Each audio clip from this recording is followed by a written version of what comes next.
মনের সমস্ত রকম দ্বিধাদ্বন্দ্ব কাটিয়ে স্বাধীনভাবে বাঁচতে পারাই হলো মুক্তি।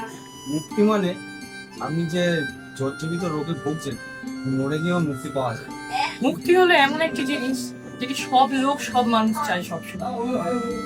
আমার কাছে মুক্তি মানে মুক্ত হওয়া, খোলা আকাশের মতো মুক্ত। সবকিছুর মুক্তি চাই, কুৎসিত ভাবনার মুক্তি, সুন্দর চিন্তা ভাবনার সাথে আমরা যুক্ত হতে চাই।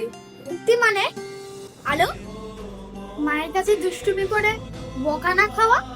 মুক্তি বা স্বাধীনতার মধ্যে দিয়ে, যেমন মায়ের অধিকার, বাবার অধিকার, অধিকার পাই দমনের শৃঙ্খল থেকে মুক্তভাবে স্বাধীন হওয়া। কারোর অন্যায় শাসন শোষণ, তারপর অন্য কিছু বন্ধন থেকে আমি নিজে মুক্তভাবে বাঁচতে পারবো, সেটাকে আমি মনে করি মুক্তি।